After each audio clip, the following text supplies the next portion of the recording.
এই যে আমরা মহালয় যখন শুনি অসুরদের দেবতাদের যুদ্ধ হয়, এরা কিন্তু বাবা অন্য কেউ নয়, এরা সপ্ত ভাই ভাই, ভাই ভাই নয়। যারা গ্রন্থ পড়েন, যারা তত্ত্ব জ্ঞানী তারা জানেন এরা সব ভাই ভাই। এদের বাবা একটা, মাগুলো আলাদা, মাগুলো ছিল আলাদা। দেবতাদের মা ছিল অদিতি আর অসুরদের মা ছিল দিতি, কিন্তু বাবা কশ্যপ। তাহলে মনে রাখতে হবে বাবা, সন্তান চাইতে হবে।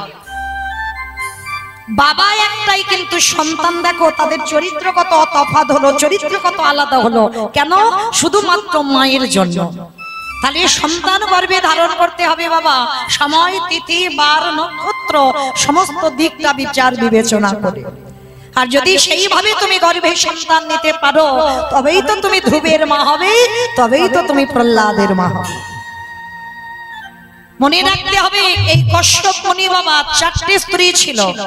একটু মায়েদের কথা প্রথমে বলতে গিয়ে মনে পড়ে গেল, আমিও একজন মা, আমারও একটা সন্তান আছে, অনেকে দেখেছেন। এখন সামনে মাধ্যমিক দেবে বলে বাবা এখন আর আনি না কীর্তনে। তো যাই হোক, এই যে মায়ের কথা বললাম বলে প্রথমেই মায়ের কথা বলি বাবা, সন্তান চাইতে হয় স্বামীর কাছে। এ যেমন তেমন ভাবে সন্তান নেওয়া হবে না, তবেই তো সে সন্তান কৃষ্ণ বলা পাখি হবে, তবেই তো সেই সন্তান শেষের দিনে তোমাকে হরি কথা কৃষ্ণ কথা কানে শোনাবে। এই কশ্যপ মুনির 4টে পাটরানী ছিল, দিতি অদিতি কদ্রবিনতা। এই 4টে পাটরানীর মধ্যে বাবা স্ত্রীদের বিবাহ করে রেখে কশ্যপ মুনি 12 বছর তপস্যায় চলে গেল। এরা তো আপনাদের আমাদের মতো কোনো সাধারণ মানুষ নয়, সাধারণ পুরুষও নয়, এরা যোগী পুরুষ, মানে যোগ বলে সাধনা করে সাক্ষাৎ ভগবান দর্শন পায়। তো 12 বছর তপস্যায় গেল। তার তপস্যায় গিয়ে যখন বসলো, 4টে স্ত্রী ঘরে বসে বসে কাঁদছে। কেন কাঁদছে? একটা দিন নয়, দুটো দিন নয়, 12 বছর হয়ে গেল স্বামী ফিরছে না। তা যখন 4টে স্ত্রী বসে বসে কাঁদছে ঘরে, ওদিকে বাবা কশ্যপ মুনির তপস্যায় ব্যাঘাত হচ্ছে, চঞ্চলতা হয়ে যাচ্ছে। কি ব্যাপার? এরা 4 জনই ঘরে বসে কেন কাঁদে? তা 12 বছর পর স্বামী ফিরে এসেছে। স্বামী এসে 4 জন স্ত্রীকে জিজ্ঞাসা করলো, হ্যাঁ গো, তোমরা যদি এমন ভাবে কান্নাকাটি করো, আমি কি করে তপস্যা করবো, আমি কি করে সাধন ভজন করব? তোমরা আমার সাধন ভজনে বাধা দিচ্ছ। তোমরা তো জানো সবার আগে আমার সাধন ভজন, তারপরে তোমরা। কিন্তু মায়েরা, প্রত্যেকটা নারী জীবনে যদি সব সুখ থাকে, একটা সুখ যদি না থাকে, তাকে মৃত্যুর আগের দিন পর্যন্ত কাঁদতে হয়। সেটা কি বলতো? মা বলা সন্তান। এই যে মা ডাকটা এমনই একটা ডাক, এই ডাকটা যখনই তোমার হৃদয়ে আসবে, হৃদয়টা সঙ্গে সঙ্গে জড়িয়ে যাবে। সব অক্ষর দেখেন বাবা 2-3টে করে আছে, কিন্তু মা ডাকটা একটাই অক্ষর। ভগবান এই মা নামে এমনই একটা সুধা রস দিল। মা নামে সুধা ঝরে, মা নামে সুধা খরে, মা বড় সুধার সমান, ডাকিলে জুড়াই আয়ুষ। মা বলার সঙ্গে সঙ্গে হৃদয় দুলে ওঠে। তো 4টে স্ত্রী কাঁদছে। স্বামী, একটা কথা বলবো, তুমি তো কতদিন তপস্যায় চলে গেলে, আমাদের 4 জনের ইচ্ছা আমরা মা হতে চাই। তা কশ্যপ মুনি হেসে বলেছিল, বেশ, তা তোমরা যখন আমার কাছে কোনোদিন কিছু চাওনি, আজকে যখন চাইছো, আমি দেব তোমাদের সন্তান। তবে মনে রেখো, আমি তো যোগী পুরুষ, আমি কারণ ঔরসজাত সন্তান দিতে পারবো না, সন্তান দেব। তোমরা স্নান করে এসো, আমার আশীর্বাদে তোমরা মা হবে, আমার পরশে তোমরা মা হবে। মানে কতটা সাধন ভজন ছিল, আমার পরশে তোমরা মা হবে। বেশ, তো 4 জন স্ত্রী বাবা স্নান করে ফিরেছে। আর 4 জন স্ত্রী যখনই স্নান করে ফেরা, প্রথমে বড় রানী অদিতিকে ডেকেছে, অদিতি বলো তুমি কেমন ছেলে চাও, কেমন ছেলের মা হতে চাও?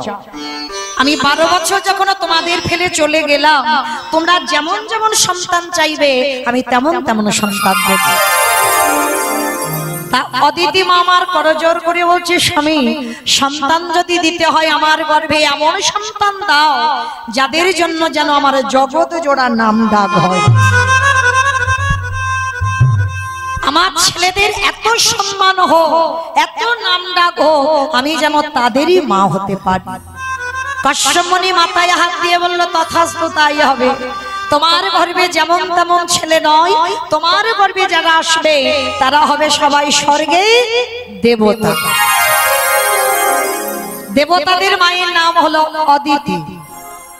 এইবার বড় রানী হয়ে গেল, মেজ রানীকে ডেকেছে দিতিকে, দিতিকে ডাকছে মেজ রানী এসো, বলো তুমি কেমন ছেলের মা হতে চাও। আর দেখবেন বাবা, এক নারী আরেক নারীকে হিংসে করে, করে না? যেটা পুরুষদের মধ্যে নেই বাবা, সেটা কিন্তু নারীদের মধ্যে আছে। তো যেই না বড় দিদি বর চেয়ে নিয়েছে, আগে দিদি রেগে গিয়ে বলে উঠলেন আমি আর কি চাইবো, তুমি তো ভালোটা আগে বড় দিদিকে দিয়ে দিলে, আমার ভাগে আর কিছু আছে? আরে বাবা তুমি রেগে যাচ্ছ কেন, বলো না তুমি কেমন ছেলের মা হতে চাও। আমি তো কথা দিয়েছি তোমাদের, তোমরা যেমন যেমন ছেলের মা হতে চাইবে আমি তেমনই সন্তান দেব। ঠিক আছে, তাহলে আমার যদি সন্তান দিতে হয় এমনই সন্তান দাও যেন বড় দিদির সন্তানের থেকে আমার সন্তান যেন আরো শক্তিশালী হয়। আশীর্বাদ করলো কশ্যপ মুনি, বেশ তুমি তোমার দিদির হিংসায় জর্জরিত হয়ে তোমার দিদির ছেলেদের থেকে তোমার ছেলেরা আরো ক্ষমতাশালী হবে, আমি আশীর্বাদ দিলাম তোমার গর্ভে যারা আসবে তারা হবে সবাই অসুর। দেবতাদের থেকে অনেক ক্ষমতাশালী, অসুরদের মা হলো দিতি। তাহলে বড় রানী মেজ রানী হয়ে গেল, সেজ রানীকে ডেকেছে কদ্রু, ও সেজ রানী বলো তোমার বড় দিদি মেজ দিদি সন্তান নিল, বলো তুমি কেমন ছেলে চাও। আর কদ্রু তো বাবা রেগে মাথার কেয়ে সেলিয়ে দিয়েছে, পরনের বসন লুটছে, সে রাগে যেন সর্বশরীর তার জ্বলছে, কারণ বড় দিদি মেজ দিদি আগেরটা তো নিয়ে নিল, আর কদ্রুর বেলা ভালো কিছু নেই। মানে রাগে জর্জরিত হয়ে স্বামীর কাছে এসে বলছে আমি আর কি নেব বলো, তুমি তো বড় দিদি মেজ দিদিকে দিয়ে দিলে, আমার ভাগে আর কিছু আছে? কে বলেছে নেই? তুমি একবার চেয়ে দেখো তুমি কেমন ছেলের মা হতে চাও। কদ্রু রাগান্বিত হয়ে বলে উঠলেন বেশ, তাহলে সন্তান যদি দিতে হয় আমার গর্ভে এমন সন্তান দাও, আমার ছেলেকে দেখে শুধু বড় দিদির ছেলে নয়, মেজ দিদির ছেলে নয়, সারা পৃথিবীর মানুষ যেন ভয়ে থরথর করে কাঁপে। চমকে উঠল কশ্যপ মুনি। কদ্রু তুমি এক নারীর হিংসায় জর্জরিত হয়ে তুমি আমার কাছে সন্তান চাইছো, তোমার গর্ভে যারা আসবে তাদেরকে দেখে সবাই ভয় পাবে, হ্যাঁ আমার ওই রকম ছেলে চাই। বেশ, যখন তোমার মনের এটাই বাসনা, আমি তোমার মাথায় হাত দিয়ে বর দিলাম তোমাদের সন্তান হবে এক একটা বিষধর। পৃথিবীতে যত রকমের সাপ আছে, মানে সাপকে দেখে তো বাবা সবাই ভয় পায়, সে দেবতা অসুর দানব মানব সবাই ভয় পায়, তাহলে ওই রকম ছেলে কদ্রু চাইলো, আর সাপেদের মা হলো কদ্রু। তাহলে দেখো না মায়েরা, সব কিন্তু নারী, বাবা একটা সন্তান চাওয়ার ব্যাপারটাই দেখে। বড় দিদি দিল, মেজ দিদিকে দিল, শেষ দিদিকে দিল। এইবার ছোট রানী কি যেন নাম বললাম, বিনতা। বিনতা দ্বিতীয় অদিতি কদ্রু হয়ে গেল, বিনতা বাকি আছে। আর দেখবেন প্রত্যেকটা মানুষের এক একটা মানুষ খুব প্রিয় হয়, আদরের হয়। কশ্যপ মুনি খুব ভালোবাসতো বিনতাকে, ছোট তো বিনতাকে বিনতা বলতো না কোনোদিন, আদর করে বিনু বলে ডাকতো। তো সবার পিছনে বিনতা দাঁড়িয়ে আছে, আর তিনটে রানী তো কশ্যপ মুনির কাছে আছে, আর দূরে দাঁড়িয়ে দাঁড়িয়ে বিনতা কাঁদছে। তা কশ্যপ মুনি ডাক দিয়েছে অবিনু, বিনু এদিকে এসো। কি গো তোমার বড় দিদি মেজ দিদি শেষ দিদি এখানে, আর তুমি ওই রকম করে কাঁদছো? ও বুঝতে পেরেছি, তুমি মনে মনে করছো বড় দিদি মেজ দিদি শেষ দিদির সন্তান নিয়ে নিল আর তোমার ভাগে কিছু নেই, ওই জন্য তুমি কাঁদছো। বলো তোমার দিদিরা যেমন চাইলো, বলো তুমি কেমন সন্তানের মা হতে চাও। এই জায়গাটা খুব মন দিয়ে শুনবেন। নারী সব, কিন্তু সবাই সবার চরিত্র এক নয়। তাহলে দিদি অদিতি কদ্রুর চরিত্র লক্ষ্য করলেন, আর বিনতার দিকে একটু লক্ষ্য করে দেখেন। স্বামী বলছে তুমি কাঁদছো কেন এইরকম? ওগো স্বামী গো, আমি সংসার করার পর জীবনে তোমার কাছে কিছু চাই না। আজ জীবনে প্রথমবার আমি তোমার কাছে চাইবো, তবে ওই রকম করে নয়, ত্রিসত্য করতে হবে। আমি যেমন সন্তান চাইবো তেমন সন্তান দেব। ঠিক আছে রে বাবা, ওদের দিলাম আর তোমার দেব না, আবার ত্রিসত্য করার কি আছে? না, আগে করতে হবে আদরের। তো কশ্যপমুনি ত্রিসত্য করলো, তুমি যেমন সন্তান চাইবে আমি তেমন সন্তান দেব। স্বামী তুমি মনে রেখো, তুমি কিন্তু আমার অঙ্গ স্পর্শ করে ত্রিসত্য করেছো, তাহলে দাও। দিতে যদি বড় দিদির মতো আমার ছেলে চাই না, মেজি দিদির মতো আমার ছেলে চাই না, শেষ দিদির মতো আমার ছেলে চাই না। আমার সন্তানে যদি দিতে আমার গর্বে একটাই সন্তান তুমি দিও। সে কি গো, সবাই এতগুলো করে নিচ্ছে, তুমি একটাই চাইছো?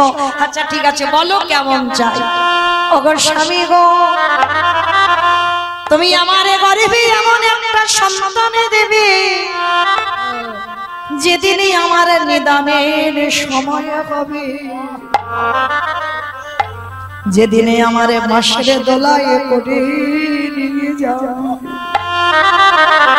তুমি একটা সন্তান আমার গর্ভে দিও। স্বামী গো, সে যেন কৃষ্ণ বলে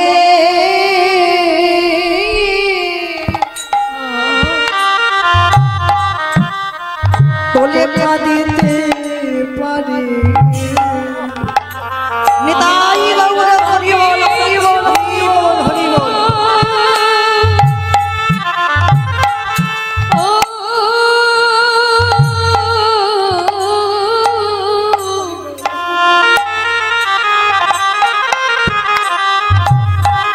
আমি আর তো কিছু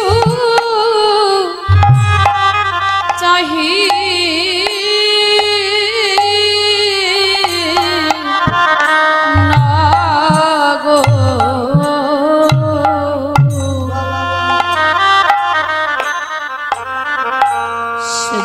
কৃষ্ণ বলে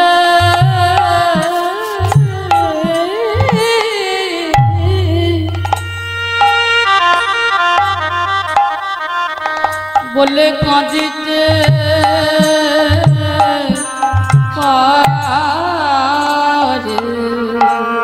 সে যেন সারা জীবন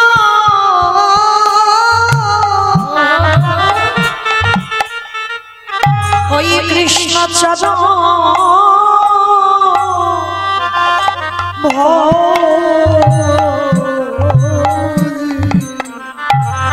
সে যেন কৃষ্ণ বলে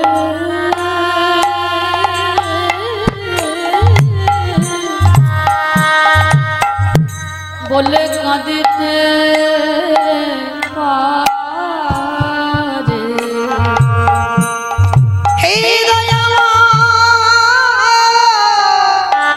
হে দয়াময়,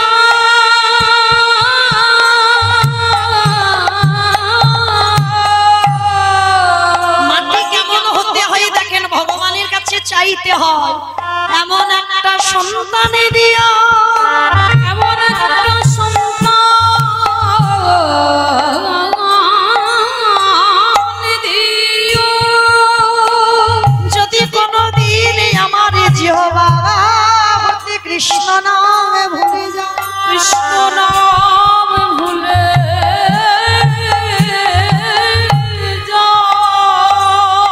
আমার গর্বের সন্তানে যেন আমার কলির কাছে বসে সে যেন হা কৃষ্ণ বলে বলে কাঁদিতে পারে, সে যেন কৃষ্ণ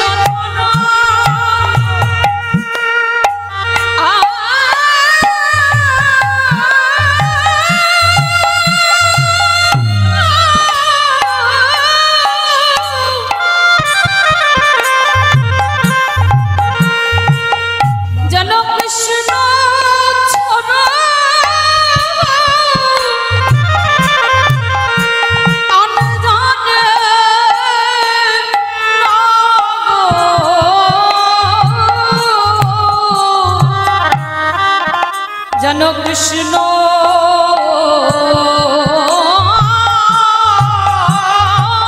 বলে কৃষ্ণ বলে কাঁদিলে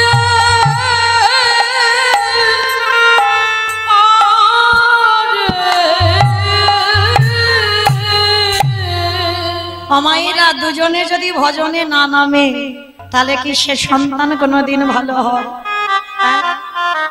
যদি একজন নাস্তিক হয়, একজন ধর্মের পথে থাকে, সে সন্তান হয় না। তাহলে কশ্যপ মুনি বিনতার চোখের জলে দেখে বিনতাকে হৃদয়ে ধরে বলেছিল, বিপি গো, তোমার মতো ঘরণী যেন আমি জনমে জনমে পাই। তাই আমি স্বামী হয়ে তোমার এই দ্বাদশীর দিনে আমি তোমার মাথায় হাত রেখে আশীর্বাদ করলাম। তুমি যেমন তেমন সন্তানের মা হবে না, তুমি দুটো সন্তানের মা হবে। একটা হবে ওই সূর্যের বাহন অরুণ পাখি, আর একটা হবে তোমার গর্ভে গরুর পাখি। যে গরুর হবে বিষ্ণু বাহন, সারা জীবন ভগবানকে ওরে কাঁধে করে বয়ে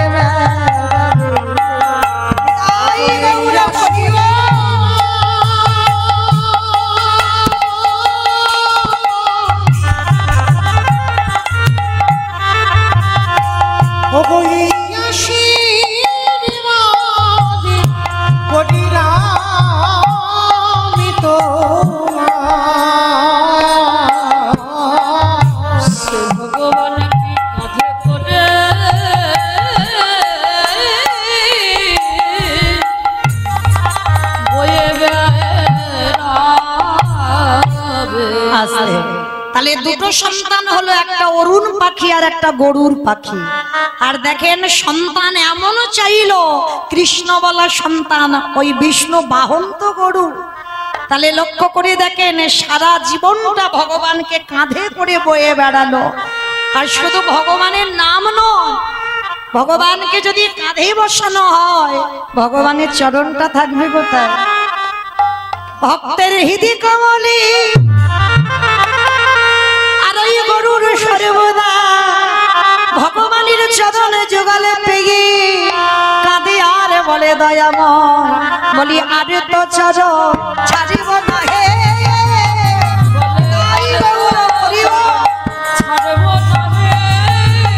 আমি যুগল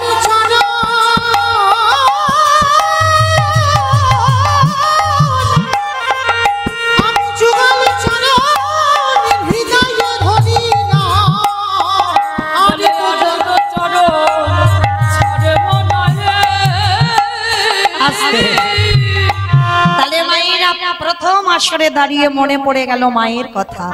তাই বলতে গিয়ে একটু টাইম লেগে গেল, সময় লাগলো। তাহলে সন্তান চাইতে হয় ভগবানের কাছে। আজকে যে বাবার আত্মার শান্তি কামনার্থে প্রতি বৎসরের ন্যায় যে দাদা ভাই কীর্তনের আয়োজন করে, সন্তান জন্ম দিতে হয়। এই রকম সন্তান অর্থ তো সবার থাকে বাবা, সেই অর্থ ধর্মীয় কাজে, সাধুগুরু বৈষ্ণবের সেবায়, ভক্ত সেবায় কিঞ্চিত ব্যয় করতে হয়। কারণ তুমি যদি সেই অর্থ ভগবত সেবায় না লাগাও, বাবা শেষের দিনে গিয়ে তুমি জবাবটা দেবে কি? শুধু এলাম, খেলাম আর ঘুমালাম, চলে গেলাম, কর্ম কিছু হলো না। কিন্তু মনে রেখো, কর্ম প্রত্যেককে করতে হবে, সাথে তো যাবে তোমার কর্মফল, আর কিছু যাবে না। কতদিন তুমি হরিবাসরে বসেছ, কতদিন কৃষ্ণ বলে কেঁদেছ, কতদিন একাদশী করেছ, কতদিন ভগবানের চরণে তুলসী দিয়েছ, এই ভালো ভালো কর্ম তোমার সাথ যাবে। তবে বাবা আর একটা জিনিস তোমার সাথে যাবে, সেই গ্যারান্টিটা আমি দেব। জানি না আপনাদের এই মাছদিয়া এলাকায় নিয়ম আছে কিনা, তবে আমার ডায়মন্ড হারবার এলাকায় নিয়ম আছে। মানুষ মরে গেলে মৃত্যুর পর বাবা, যার বাড়ি আছে তো খুব ভালো, আর যার বাড়িতে নেই দুটো জিনিস ভাড়া করতে হবে, একটা হলো খোল আর একটা হলো করতা। আর পিছনে বলে না, বলো হরি বলো হরি। কি মায়েরা আপনাদের এই এলাকায় হয়তো খোল বাজাতে? আচ্ছা, কেন হবে? এই জায়গাটা বিচার করতে হবে। কেন হবে বাবা? ঠাকুর বিসর্জন করতে যাচ্ছ, বড় বড় ডিজে বক্স বাজছে, আর যেদিন আমাদের দেহ বিসর্জন হবে একটা ডিজে বক্স বাজালে হতো নাকি? নিশ্চয়ই হতো। তাহলে হচ্ছে না কেন?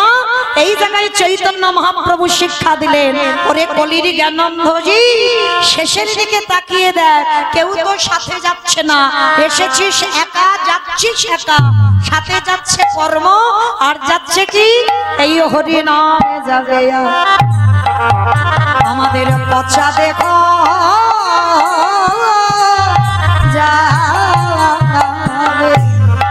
নিতাই গৌর হরি বল, হরি বল, হরি বল।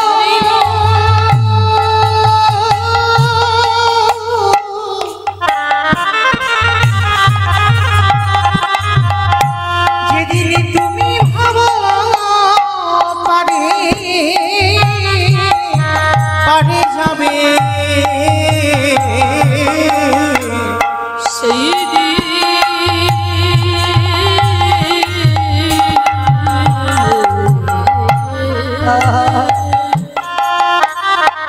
জগতে কেউ কারো নয়, কেউ সেই দিন নামে যাবে।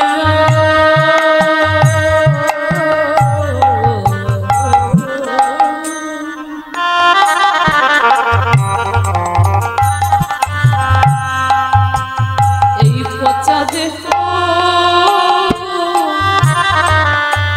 ও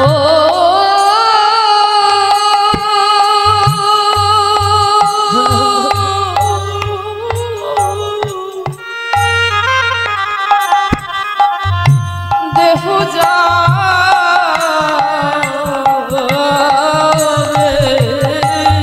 মনে রেখো মা, সংসার তোমার কিছু দেবে না গো, সবাই স্বার্থপর। দুদিন পরে যতদিন তোমার হাত পা চলবে সংসার কদর যত্ন করবে। তাই সময়ে থাকতে থাকতে বলো আগে ভাগে আমি জানাই রাখলাম আমাদের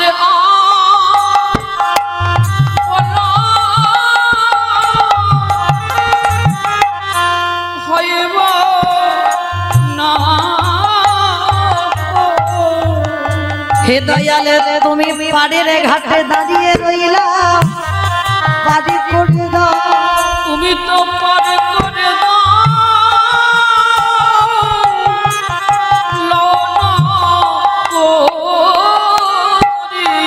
তুমি যেন আমার চরণে ছাড়া করো না। আমি চরণে বড় অপরাধী। হে দয়ালা আগে ভাবি আমি জানাই লাগিল, আমার আর বলা হইব না। তুমি আমার কেশ ধরে টেনে নামাই, তুমি তো আমাদের কান্ডারি। বলি আমার বলে দে যা কিছু আমি ছিল, মায়া মাঝে আছি পড়ি। বলি যেন চরণে ছাড়া করো না। আমার কেশ ধরে উঠাও হরি। বলি আমার হাত ধরে ভব ছেড়ে নিয়ে চলো, তুমি গৌর পার করে দাও। নিতাই গৌর হরি বল, হরি বল, হরি বল। যেজনে মুখে বলে হরি হরি। আমি তো কিছু চাহি না, যেজনে মুখে বলে হরি হরি। আমি তো কিছু চাহি না, যেজনে মুখে বলে হরি হরি। সেদিন আমি যাবে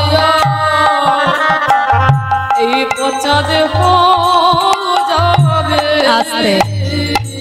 তবে ভজনে নামলে হবে না বাবা, মনে রাখতে হবে শিশুকালে কৃষ্ণ ভজে কৃষ্ণ পাবার আসে, কৃষ্ণ বাবার আসে। যৌবনে কালে কৃষ্ণ ভজে আসে বানায় আসে, সেবানা আসে। বৃদ্ধকালে কৃষ্ণ ভজে জমেরা তার আসি, জমের তার আসে। মনে রেখো কলির জ্ঞানন্দজি, হে দয়াময়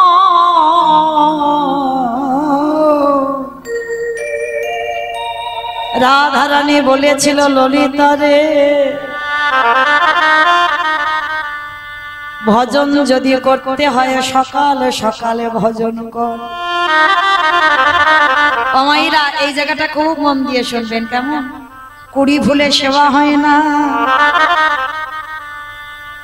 আবার বাসি ফুলে সেবা হয় না। কুড়ি ফুল সম আমাদের বাল্যকাল, আর এই বাল্যকালে বাবা কৃষ্ণ ভজন হয়, সাধনাও হয়, কিন্তু তৃপ্তি পাওয়া যায় না। বাসি ফুলেও সেবা হয় কিন্তু শান্তি পাবে না। কেন? বাসি ফুল মানে বার্ধক্য দশা, চুল পেকে যাবে, চামড়া আলগা হবে, দন্ত পড়ে যাবে, হরি বল হবে না, হরি বল হবে। স্নান করে ঠাকুর ঘরে গেলে শরীর অলস, ভালো করে চোখ দুটো বন্ধ করে আহ্নিকও করতে পারবে না, তাহলে ওই ফুলে সেবা হবে না। তাহলে সেবা দেবে কোন ফুলে? আজকের ফোঁটা ফুল। আর সেই ফোঁটা ফুল মানে আমাদের যৌবনকাল। রাধারানী বলেছিল ললিতা রে, আমার গোবিন্দ ব্রজ ছেড়ে মথুরায় চলে গেল, যেদিন আমার বধূ ব্রজ ছেড়ে ওই মথুরা ছেড়ে এই ব্রজের মাটিতে আবার পা দেবে, বলতে পারিস সেদিনে যদি আমার দেহে যৌবনে না থাকে, বলে বলে কি দিয়ে গোবিন্দ আমি সেবা দিব? আমার যৌবনে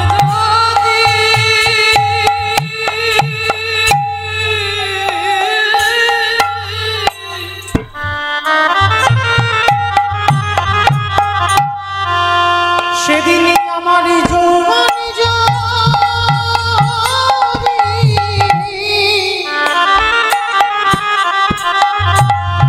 যদি নাহি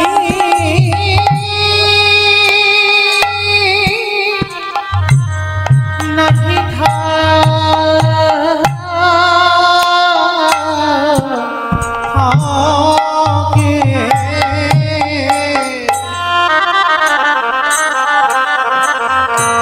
বলি বলি গিরি গোবিন্দ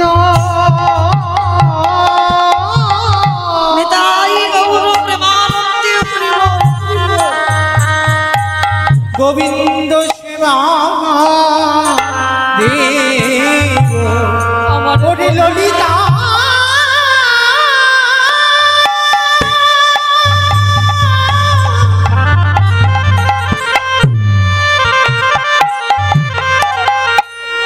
ওরে সখী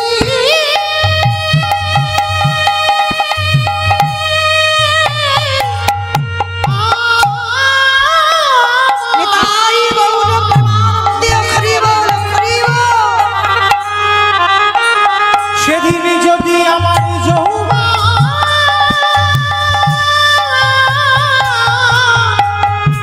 ফুরাই যায়,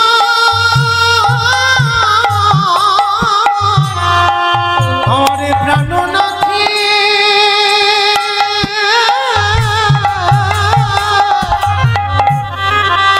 আমার প্রাণনাথী যেদিন ফিরে আসিবে, সেদিন কি দিয়ে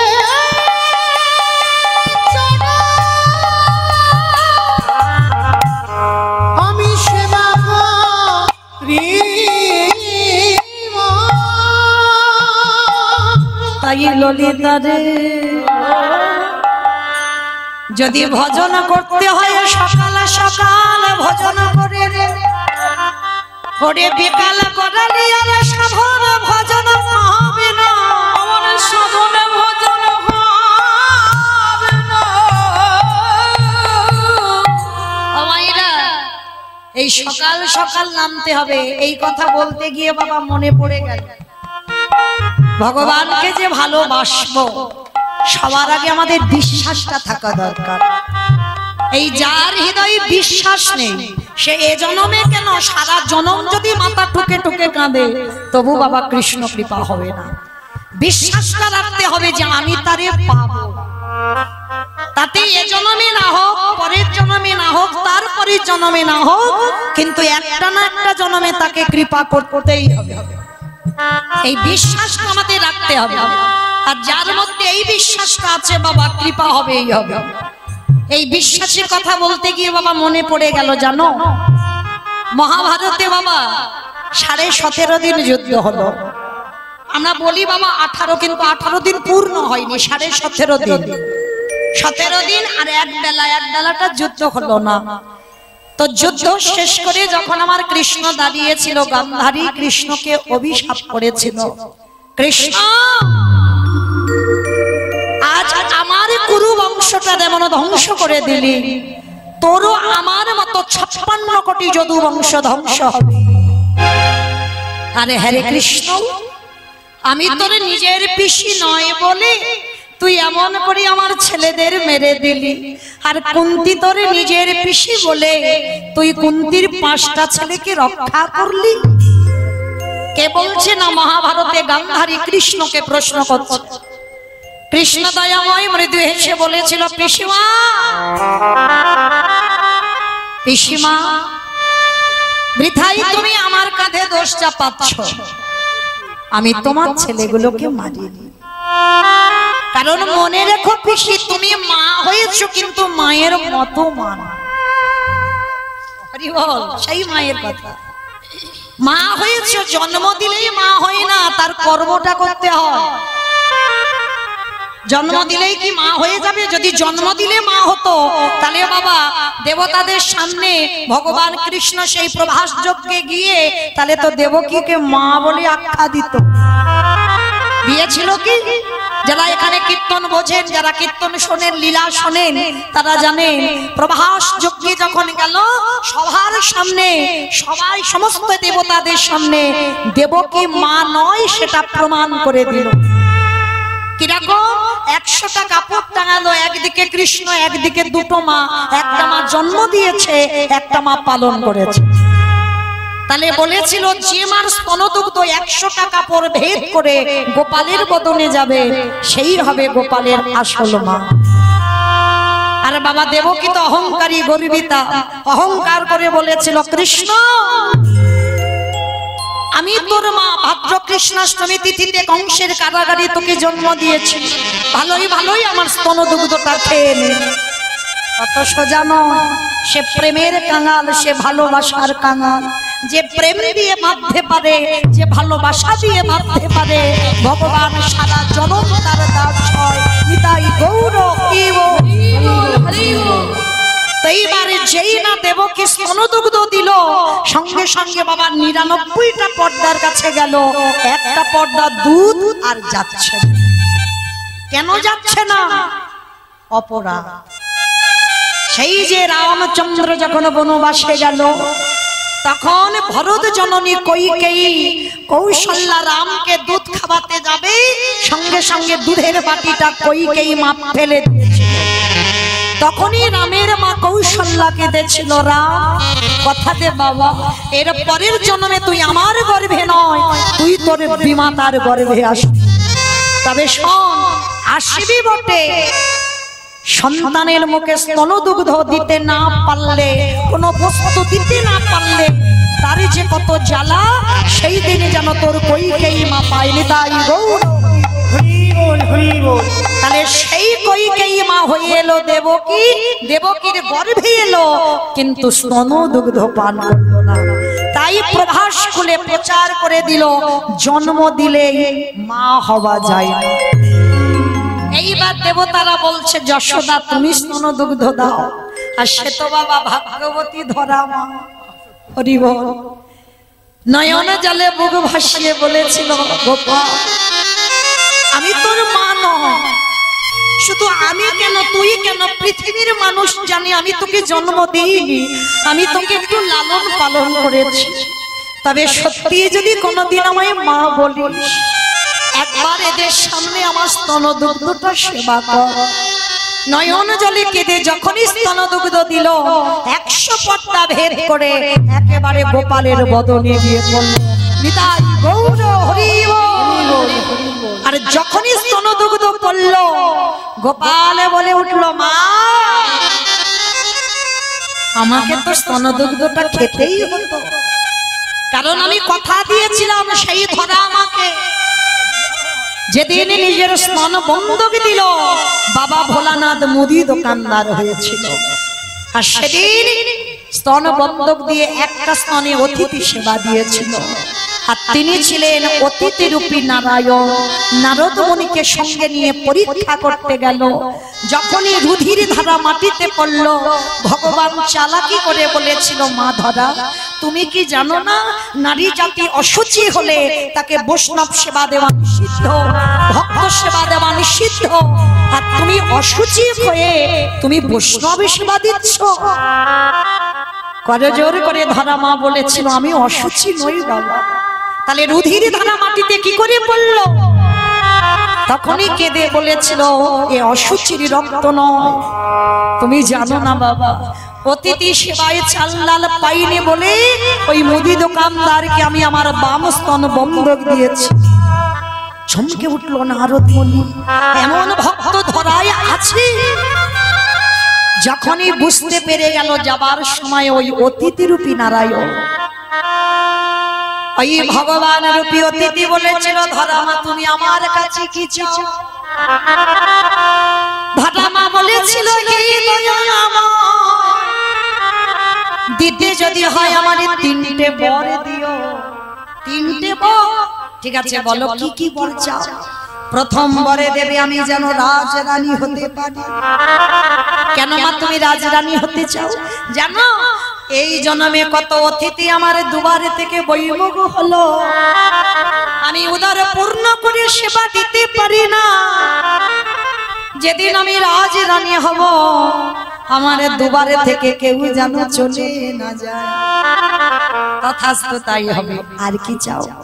আর দ্বিতীয় বরে দাও আমি যেন ভগবানকে সন্তানের রূপে কোলে পাই। তথাস্তু তাই হবে। আর কি চাও? বলে হে দয়াময়, এই জন্মে আমি একটা স্তনে অতিথি সেবা দিলাম, আরে যদি কোনোদিন আমি ভগবানকে পুত্র রূপে কোলে পাই তোমার চরণে আমার একটাই নিবেদন, যদি আমি পুত্র রূপে তাকে কোলে পাই সেই দিনে যেন আমি আমার যুগল স্তনে তারে বাঁধিতে পারি।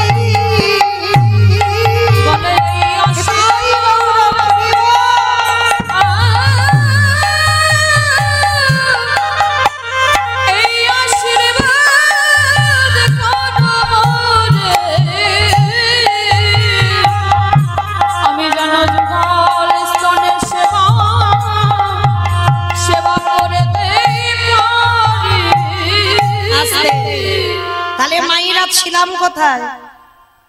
কুরুক্ষেত্রের মাঠে। কৃষ্ণ বলে উঠল, পিসিমা জন্ম দিলে মা হওয়া যায় না। শোনো পিসি, তুমি যে দোষ দিচ্ছ তুমি আমার নিজের পিসি নয়, আর কুন্তী মামার নিজের পিসি। তুমি জানো না একটা জিনিস আমি তোমাকে এক্ষুনি দেখাবো, চলো। গান্ধারীর হাতটা ধরে নিয়ে গেছে বাবা বিশাল বড় একটা বট গাছ, আর বট গাছের দিকে তাকিয়ে কৃষ্ণ আমার পিসিমাকে বলছে, পিসিমা ওই দেখো বট গাছের দিকে তাকিয়ে দেখো, কিছু দেখতে পাচ্ছ? গান্ধারী হেসে উঠল, কৃষ্ণ আমি পুত্রহারা জননী, আমি পুত্র শোকে কাঁদছি, আর তুই কিনা আমার ওই বট গাছের ডালে টুনটুনির পাখির বাসা দেখাচ্ছিস। পিসিমা আমি তোমার টুনটুনির বাসা দেখাচ্ছি না। এটাই হলো ভগবান। ভালো করে একটু লক্ষ্য করে দেখো তো পিসি, ওই যে টুনটুনি পাখিকে দেখতে পাচ্ছ, ওই যে তার 5টা বাচ্চা স্বামীকে নিয়ে বাসা বেঁধে আছে। শোনো পিসি, যেদিন কুরুক্ষেত্রের মাঠে যুদ্ধ হবে ঘোষণা হলো, তার 3 দিন আগে ঢেরি পিটিয়ে বাবা রাজরাজাদের আগেকার দিন একটা প্রথা ছিল, কিছু ঘটনা ঘটবে তো আগে থেকে ঢেরি পিটিয়ে বলা হতো। তো কুরুক্ষেত্রের মাঠে যুদ্ধ হবে, আগে থেকে ঢেরি পিটিয়ে বলে গেছে, শোনো শোনো শোনো,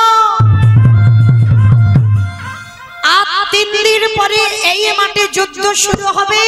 যে যেখানে আছো, মানব দানব পশু পাখি কীট পতঙ্গ তরুলতা গুল্ম, সবাইকে বলছি এখান থেকে চলে যাও। বটগাছের ডালে টুনটুনি পাখি বসে আছে, 5টা বাচ্চা, সবে ছোট্ট, উঠতে জানে না। মা খাবার গালে করে এনে বাচ্চাদের গালে দিলে তবে খাওয়া হয়। আজকের বাচ্চাগুলো নিয়ে বসে আছে স্বামী স্ত্রী দুজনে। আর যেই না ঢেরিটা পিটিয়ে গেল, কানে শুনতে পেয়েছে স্বামী, মানে পুরুষ পাখিটা। তা পুরুষ পাখিটা স্ত্রীকে ডেকে বলছে, ও টুনটুনি, শুনতে পেলে? আর 3 দিন পরে নাকি এই জায়গাতে যুদ্ধ শুরু হবে, চলো আমরা এখান থেকে কোথাও চলে যাই। আর যেই না কথাটা বলা, টুনটুনি হেসে উঠেছে। স্বামী, তুমি এত ভয় পাচ্ছ কেন? ছোটবেলা থেকে আমার তার প্রতি বিশ্বাস, ছোটবেলা থেকে আমার জীবনে কিছু ঘটলে আমি তার চরণে ফেলে দিই। আর আজকের আমার জীবনে যখন এত বড় ঘোর বিপদ, আমি দেখবো না শেষের দিনে সে আমার জন্য কি ব্যবস্থা করে রেখেছে। কি গো মায়েরা, ভালো করে মন দিয়ে শুনবেন। একটা পক্ষী জাতি হয়ে তাদের কত বিশ্বাস, যে বিশ্বাসটা আপনাদের আমাদের এখানে কারোর নেই, কারণ নেই। এখানে আমি যারা কীর্তন গাইছি, সম্প্রদায় যারা দাঁড়িয়ে আছেন বসে আছেন, এই বিশ্বাস কারোর নেই। টুনটুনি পাখিটার যে বিশ্বাস ছিল, দেখি গোবিন্দ কি করে। তুমি ভয় পাচ্ছ কেন? রাখতে গেলে সে রাখবে, মারতে গেলে সে মারবে, কিন্তু আমি কোথাও যাব না, আমি এখানেই বসবো, দেখিও আমার জন্য কি করে। 3 দিন সময় ছিল, 1 দিন হয়ে গেল, 2 দিন বাকি আছে। আবার পরের দিন পুরুষ পাখিটা ডাকছে, ও টুনটুনি, তুমি কি শুনতে পাচ্ছ না? বলে গেল তো, যে যেখানে আছো তোমার যুদ্ধ হবে, চলো না এখান থেকে চলে যাই। জানো টুনটুনি, আমি মরে যাই কোনো যায় আসে না, তুমি মরে যাও বয়স হয়েছে কোনো যায় আসে না, কিন্তু আমার 5টা বাচ্চার যদি কিছু হয়ে যায়। টুনটুনি পাখির একটাই কথা, দেখি গোবিন্দ কি করে। দেখতে দেখতে বাবা 2 দিনও হয়ে গেল। গভীর রাত্রিবেলা স্বামী স্ত্রী বাচ্চাগুলোকে নিয়ে গাছের ডালে বসে আছে, বাসাতে প্রবল ঝড় বৃষ্টি হচ্ছে। আবার পুরুষ পাখিটা বলছে, ও টুনটুনি, চলো না, তোমাকে সেই পরশু থেকে এত করে বোঝাচ্ছি, তুমি কেন বুঝতে চাইছো না? চলো না, আমরা যদি অন্য ডালে বাসা বাঁধি, আমরা তো বেঁচে যাব, আমার বাচ্চাগুলো তো বাঁচবে। টুনটুনি পাখির একটাই কথা, দেখি গোবিন্দ কি করে। পুরুষ পাখিটা রেগে গিয়ে বলছে, থাকো তুমি এখানে, তোমার জেদ যখন এত, তুমি থাকো এখানে, মরতে হয় তুমি মরো, আমি চললাম তোমাকে ছেড়ে। টুনটুনি পাখিটা হেসে উঠেছে, স্বামী, তা তো আমি জানি তুমি চলে যাবে, কারণ তুমি হলে আমার 2 দিনের পতি, তুমি আমার সারা জীবনের পতি নও। কি গো, একটা পাখির কত চৈতন্য দেখেন, যে চৈতন্য আপনাদের আমাদের নেই, শুধু আমার আমার করে আগলে বসে আছে।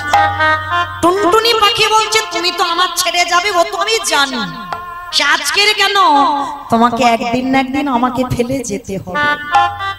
তাহলে নয় আগে থেকে চলে গেলে তাতে আমার অসুবিধা না, কারণ যতদিন আমার যৌবনে থাকবে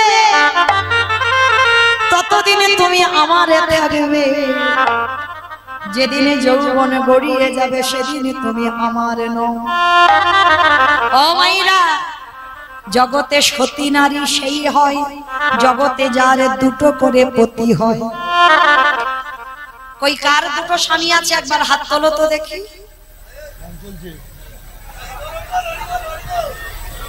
ভয় পাচ্ছ? ভয় পাচ্ছে। কিন্তু হাসছো কেন? আমি তো বাহ্যিক জগতের কথা বলছি না হরিবাসরে, এই জড় জগতের কথা আমি বলছি না। তাহলে সতী নারী জগতে সেই হয় যার দুটো করে স্বামী আছে, আর যার দুটো স্বামী নেই সে অসতী, সে কোনোদিন সতী নয়। যদি বলেন বাবা এটা মৌমিতা বলছে, দূর, আমি বলবো কেন? যেদিন রাসমঞ্চে ভগবান মুরলী বাদন করলো, ব্রজগোপীরা পতিপুত্র সব ত্যাগ করে ছুটে চললো রাসমঞ্চে। কারোর কি দেহ গিয়েছিল? এই রক্ত মাংসে দেহ রাসমঞ্চে যায়নি, প্রত্যেকের আত্মা গিয়েছিল। ওই জন্য বাবা কেউ কাউকে দেখতে পাইনি। একই রাস্তা দিয়ে যাচ্ছিল কিন্তু কাউকে দেখতে পাইনি। কেন? আত্মাকে দেখা যায় না। তাহলে আত্মা গিয়েছিল রাসমঞ্চে, আত্মার সঙ্গে পরমাত্মার মিলন হয়েছিল রাসমঞ্চে। তো যখনই রাসমঞ্চে গেল তখন গোবিন্দ আমার পরীক্ষা করবার জন্য বলেছিল, হ্যাঁ গো গোপীগণ, তোমরা রাত্রি অন্ধকারে কেন এসেছো? পতিপুত্র ত্যাগ করে তোমরা জানো নিজ পতি থাকতে যারা পরের পতি ভোজন করে তাদের রৌরব নরকে যেতে হয়। অষ্টসখী হেসে বলেছিল, আমরা বোকা নয়, তুমি বোকা। এই জগতে কেশ ধরে তো তুমি টেনে আনলে, আরে এনে এনে বড় বড় ধরে মেরে বুলি বলছো। বধূ হে, এ জগতে সতী নারী সেই হয় যাদের দুই পতি হয়। কে বলছে? ব্রজগোপীগণ গোবিন্দকে বলছে। ভগবান বলছে, সে কি আমি বুঝলাম না কিছু? বলে, বুঝতে তোমার হবে না। আমরা ব্রজগোপীগণ জগৎকে বোঝাতে চাইছি, সতী তারাই হয় যাদের দুই পতি হয়।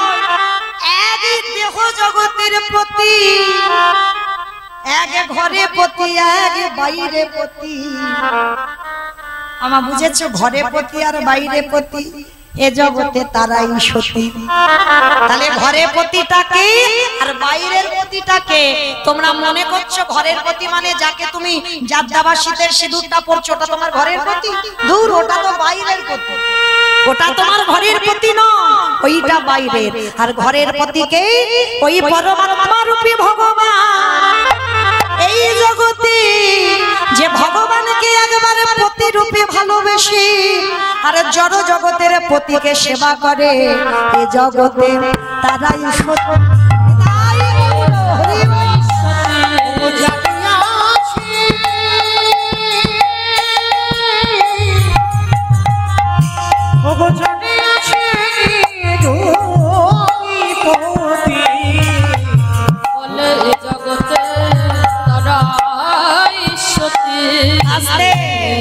তাহলে আজকে টুনটুনি পাখি বলছে, স্বামী আমি তো জানি তুমি চলে যাও, যাও, তাতে আমার অসুবিধা নাই, কিন্তু আমি থাকবো এখানে।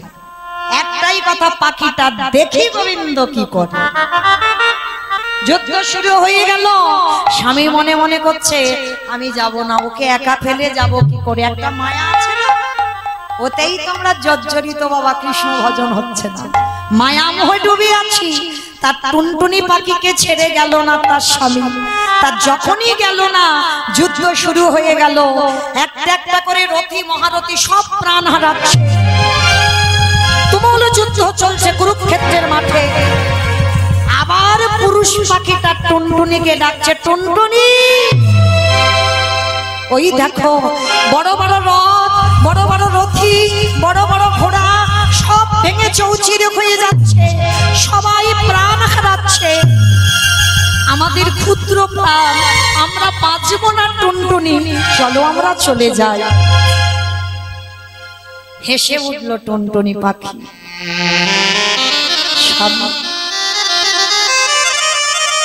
বড় বড় রথই দেখতে পেলে, বড় বড় হাতি দেখতে পেলে, বড় বড় ঘোড়া দেখতে পেলে, তুমি একবারও অর্জুনের রথের সামনে কে দাঁড়িয়েছে দেখতে পাচ্ছ? দেখে নাও নয়ন ভরে। যাকে দেখবার জন্য যুগ যুগ ধরে যোগী মুনিরা তপস্যা করে।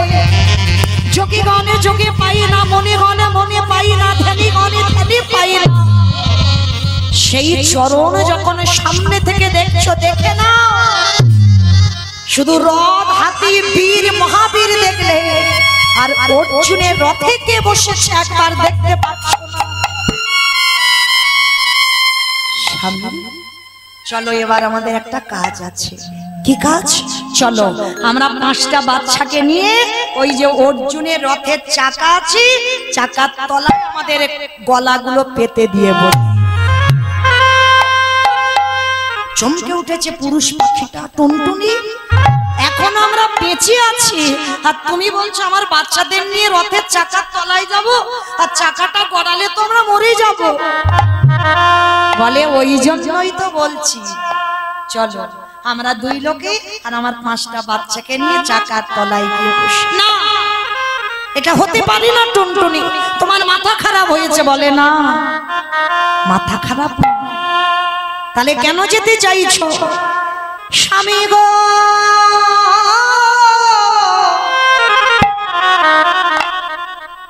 আমি শাস্ত্রে বিধান শুনেছি, যদি কোনো মানুষ মরা দেহ দেখে কোনো শুভ কাজে যায় তার দিন নাকি শুভ হয়ে যায়। আমার কৃষ্ণ অর্জুনের রথের সারথি হয়ে যুদ্ধ করছে। আমার কৃষ্ণ যখন যুদ্ধ শুরু করবে, আমার বিশ্বাস আমার মতো মরা দেহ দেখে যদি যুদ্ধ ঘটে আমার কৃষ্ণের জয় হবে।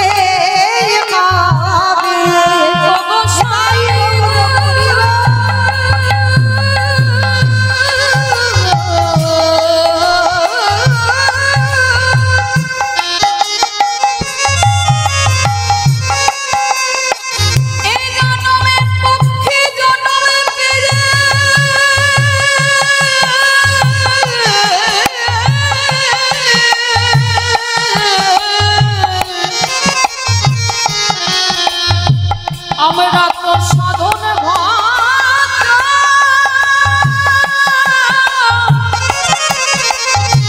কিছু করতে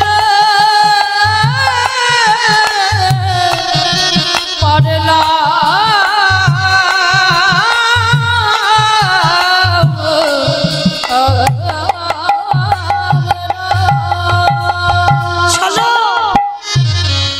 আমাদের কণ্ঠগুলো পেতে দিই। আর অর্জুন যখনই চাকাটা গড়াবে আমরা মরে যাব, আমাদের দেহ থেকে কৃষ্ণ যুদ্ধ শুরু করবে। কি মায়েরা আপনারা মানেন তো এইগুলো? মরা দেহ দেখলে নাকি যাত্রা শুরু হয়। তবে বাবা মনে রাখবেন সব মরা নয়। কেউ যদি বোতল খেয়ে মরে যায় সে দেহ দেখলে কিছু কাজ হবে? আরো তুমি নরকে যাবে, তোমার কাজ হবে না। তাহলে কোন দেহ দেখবে? যদি ভক্ত কৃষ্ণ বলতে বলতে দেহ ওই গীতা ভাগবত শুনতে শুনতে দেহ থেকে প্রাণ যায়, সেই দেহ দেখে যদি কোথাও যাও তোমার শুভ শুভ হয়ে যায়। যে জনে কৃষ্ণ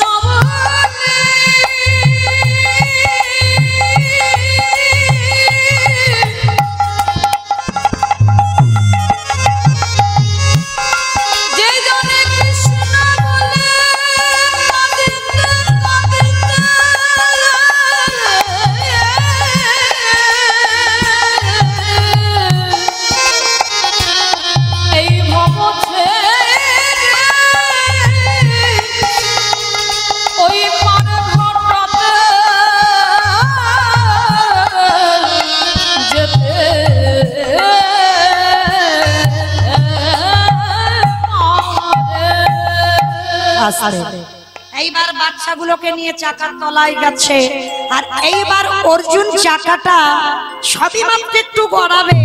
ভগবান বলছে অর্জুন পার্থ তুমি একটা বাণ নিক্ষেপ করো। সখা কোথায়? বলে কেন? ওই যে দুর্যোধনের হাতিটা দাঁড়িয়ে আছে, হাতির গলায় যে ঘন্টাটা আছে ওই ঘন্টায় তুমি মারবে। দেখো যেন হাতির গায়ে না লাগে, ঘন্টায় মারবে। কি গো মায়েরা, মানুষের ইচ্ছাতে কিছু হয়? কোনোদিন কিছু ইচ্ছা পূরণ হবে? যতই তুমি অনেক কিছু ভেবে রাখো না কেন, তোমার ইচ্ছাই তো ইচ্ছা নয়, সেটা যতক্ষণ না আমার কৃষ্ণের ইচ্ছা হবে। তুমি হাজার কিছু ভাবতে পারো, পারো, বাড়ি করবে, গাড়ি করবে, শ্বেত পাথরের মন্দির করবে, তোমার ইচ্ছাতে ইচ্ছা নয়, সেটা যদি আমার কৃষ্ণের ইচ্ছা যোগ হয় তবেই তুমি জয়ী হবে। বলতে গিয়ে মনে পড়ে গেল বাবা, ওই যে রামায়ণের একটা চরিত্র আছে না, কুম্ভকর্ণ। কুম্ভকর্ণ 1 লক্ষ বছর তপস্যা করেছিল, কেন? ইন্দ্রত্ব পাবে বলে। ইন্দ্রের সভাটা ওই কুম্ভকর্ণ দখল করবে, তপস্যা করেছিল। তার যখনই তপস্যা করছে, কিন্তু এটা তো আমার ভগবানের ইচ্ছা নয়, এটা ভক্তের ইচ্ছা।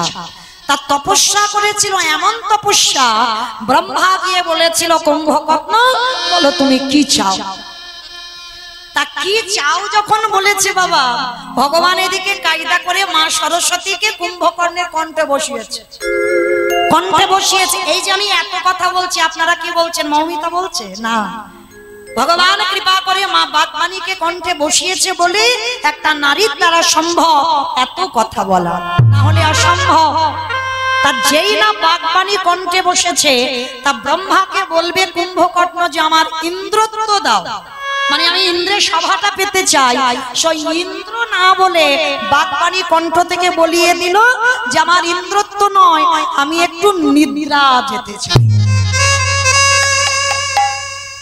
সেই ইন্দ্র রাজ্য ভুলে গিয়ে নিদ্রা চাইল। তাহলে এটা কি বাবা ভগবানের ইচ্ছা ছিল?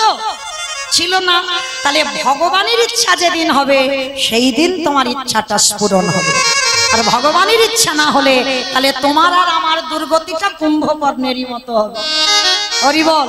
তো আজকে লক্ষ্য করে দেখে, যেই না গিয়ে দাঁড়িয়েছে, ভগবান বলছে যাও হাতির গলাইতে আঘাতটা করো, ওই ঘন্টাতে যেন লাগে। অর্জুন বলল ঠিক আছে সখা, তুমি যখন বলছো তাহলে ওই ঘন্টায় আঘাত করি। যেই না বাঘটা মেরেছে, ঘন্টাটা গলা থেকে ছিঁড়ে পড়ে গেছে। আর এইবার রথটা যেতে যাবে, ভগবান অর্জুনকে বলছে দাঁড়াও, কারণ একটু গড়ালে বাবা ওই পাখিগুলোর গলার উপর দিয়ে যাবে। ভালো করে এই জায়গাটা ভাবেন, একটা ছোট পাখি চাকার তলায় বসে আছে, সেই খেয়ালটা আমার ভগবানকে রাখতে হচ্ছে। ঠিক আছে? আর আপনারা আমরা কত বড়াই করি, তাই না? তিনি বিশ্বের স্রষ্টা মালিক ভগবান, যাকে বলা হয় চিন্তামণি। সবার চিন্তা ভগবান করে, সবার। সে শুধু মানুষ নয় বাবা, একটা কীট পতঙ্গ তরুলতা গুল্ম সবার চিন্তা আমার কৃষ্ণ করে। তাহলে একলার মাথায় কত চাপ, একটু লক্ষ্য করেছেন? নারদমণি একবার প্রশ্ন করেছিল, ঠাকুর তোমাকে চিন্তামণি কেন বলে? বলে হাই ভগবান, নারদ তুমি জানো না আমার চিন্তামণি কেন বলে? বলে না আমি বুঝি না। বলে ঠিক আছে আমি তোমার বোঝাচ্ছি চিন্তামণি কেন বলে। আচ্ছা নারদ যাও, ওই যে নদীটা দেখতে পাচ্ছ, নদী থেকে একটা বড় পাথর নিয়ে এসো। আর নারদ মুনি কি করেছে, জলে ডুবেছে, ডুবে বাবা ইহা বড় একটা পাথর নিয়ে এসেছে। পাথরটা এনে প্রভুকে বলছে প্রভু এই নাও পাথর এনেছে, এবার কি করব? বলে নারদ পাথরটা এখানে দ্বিখণ্ডিত করব। ও ঠাকুর আমি তোমাকে বললাম তোমাকে চিন্তামণি কেন বলে, আর তুমি কি করছো? পাথর আনতে বলছো, পাথর ভাঙতে বলছো, আমি কিছু বুঝতে পারছি না। নারদ পাথরটা যখন ভেঙেছো ভালো করে দেখো তোর ভিতর থেকে কি বার হচ্ছে। বলে কেন ঠাকুর? পিঁপড়ে বার হচ্ছে। পিঁপড়ে বার হচ্ছে, ছোট ছোট পিঁপড়ে। ও নারদ কিছু বুঝলে? ঠাকুর কিছু বুঝতে পারছি না, খুলে বলো তো দেখি। বলে নারদ পাথরটা ছিল কোথায়? বলে কেন ঠাকুর? জলের তলায়। পিঁপড়েগুলো ছিল কোথায়? বলে কেন ঠাকুর? পাথরের ভিতরে। ও নারদ পাথরের জলের তলায় পাথর আছে, পাথরের ভিতরে পিঁপড়ে আছে, তার ভাবনা কি তুমি ভেবেছো? হরি বল, হরি বল। তার ভাবনা আমাকে একাকে ভাবতে হয়। ওই পিঁপড়েগুলো কি খাবে, ওদের আহারের ব্যবস্থা আমায় করতে হবে। যার জন্য এই ত্রিজগৎ আমাকে চিন্তামণি বলে আখ্যা দিয়েছে। এবার বুঝলে তো, সবার ভাবনা আমি ভাবি বলে আমার নাম চিন্তামণি। তাই আজকের পাখিগুলো গলা পেতে আছে, আজকের অর্জুনকে বলছে দাঁড়াও, রথ আটকে গেছে, আজ যাচ্ছে না। ভগবান নয়ন ইঙ্গিত করে বললেন পাখিকে টুনটুনি যা, আমি তোমার ভগবান এই জন্মে যাদের যাদের আমার চরণে বিশ্বাস আছে, যাও ওই যে ঘন্টাটা পড়ে আছে বাচ্চাগুলোকে নিয়ে উড়ে ঘন্টার ভিতরে প্রবেশ করো। ভগবানের ইঙ্গিত পেয়ে পাখি তার স্বামী বাচ্চাগুলোকে নিয়ে ঘন্টার ভিতরে গেল। আর যেই ঘন্টার ভিতরে গেল ভগবান করুণার হাত দিয়ে ওই ঘন্টাটা কুরুক্ষেত্রের মাঠে উড়ে করে দিল। 17 দিনের যুদ্ধ হয়ে গেল ওর উপরে দিয়ে। খেত কি ঘন্টাটা তো চাগাবার ক্ষমতা নেই, পাখির ক্ষমতা আছে? হ্যাঁ, এত ওজনের ক্ষমতা। এইবার যেই না চাপা দেওয়া আছে প্রত্যেক দিনে রাতের অন্ধকারে ভগবান এসে ওই পাখিগুলোকে খাইয়ে দিয়েছে। 17 দিন করেছে। এইবার একবেলা যুদ্ধ হয়ে গেল, কৃষ্ণ চলে যাচ্ছে। টুনটুনি বুঝতে পেরেছে 17 দিন হয়ে গেল আর যুদ্ধে বোধহয় কৃষ্ণ আসবে না। ওই ঘন্টার ভিতর থেকে পাখিটা ডাকছে কৃষ্ণ। সমবেত শুধু কৃষ্ণ অনুরাগী, গৌর অনুরাগী, মাতৃমণ্ডলী, পিতৃমণ্ডলী, আহুত নাহুত ভাগত এই গ্রামবাসী বৃন্দ, যারা আমার রাধা গোবিন্দে, যারা আমার গৌর নিতাই রাতুল চরণ আশ্রয় গ্রহণ করেছেন, তাহাদের সবাকার চরণে রইল আমার কোটি কোটি দণ্ডবত। তারপরে জানাই এখানে যত সাধু গুরু ব্রাহ্মণ বৈষ্ণব আছেন তাহাদের সেই পাপ পদ্মে রইল আমার ভক্তিপূর্ণ দণ্ডবত। তারপরে জানাই মা, আমি আমার পিতা মাতার চরণে, আমার শিক্ষা গুরু দীক্ষা গুরুর চরণে অনন্ত কোটি কোটি দণ্ডবত প্রণাম। তারপরে যাদের কথা না বললে বাবা সব থেকে বড় ভুল হয়ে যাবে, সব থেকে বড় অপরাধ হয়ে যাবে। যে বাড়িতে আজকের এই যে মহানাম যজ্ঞের অনুষ্ঠান প্রতি বৎসরের ন্যায় হয়, এসেছিলাম বাবা একটা বৎসর আগে, আবার মাঝে একটা বৎসর আসা হয়নি, আবার একটা বৎসর পরে আপনাদের মতো ভক্ত পদধূলায় এসেছি। যে দাদা ভাই প্রতি বৎসরের ন্যায় এই হরিনাম মহাযজ্ঞের আয়োজন করে, এমনকি আপনাদের মতো সাধুগুরু বৈষ্ণবদের সেবার ব্যবস্থাও রাখেন।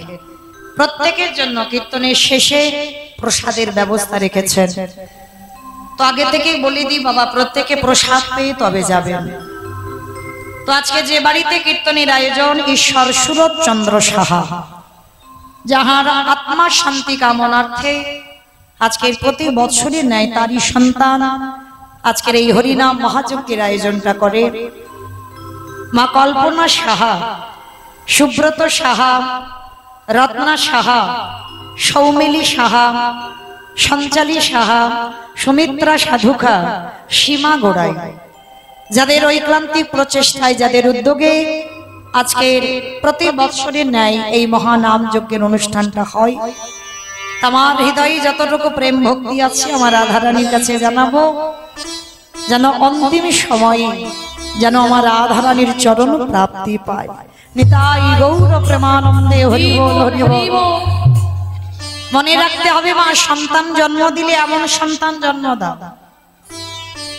এখনকার সমাজে তো বাবা সন্তান তৈরি হচ্ছে না কেন? শুধু মাটির গন্ডগোল। বাবা হলো বীজ, মা হলো ক্ষেত্র বা মাটি। এই মাটি যদি গন্ডগোল হয়ে যায় কোনোদিন সে ফসল ভালো হবে না। আপনারা প্রশ্ন করবেন, মৌমিতা শুধু মাটির গন্ডগোলের কথা বলছো, মাটির দোষের কথা বলছো? এটাও তো ভেবে রাখতে হবে, বীজ যদি ভালো হয় তবে তো মাটিটা ভালো হবে, মাটি ভালো হলে ফসল ভালো হবে, বীজও ভালো থাকার দরকার। কিন্তু না, এখানে বীজের কথা হচ্ছে না, এখানে মাটির কথাটা আগে হবে। যদি বলো এটা মৌমিতার কথা না, আমার কথা নয়, একটু শাস্ত্রের দিকে, গ্রন্থের দিকে তাকিয়ে দেখেন, গ্রন্থের বাইরে তো বলবো না।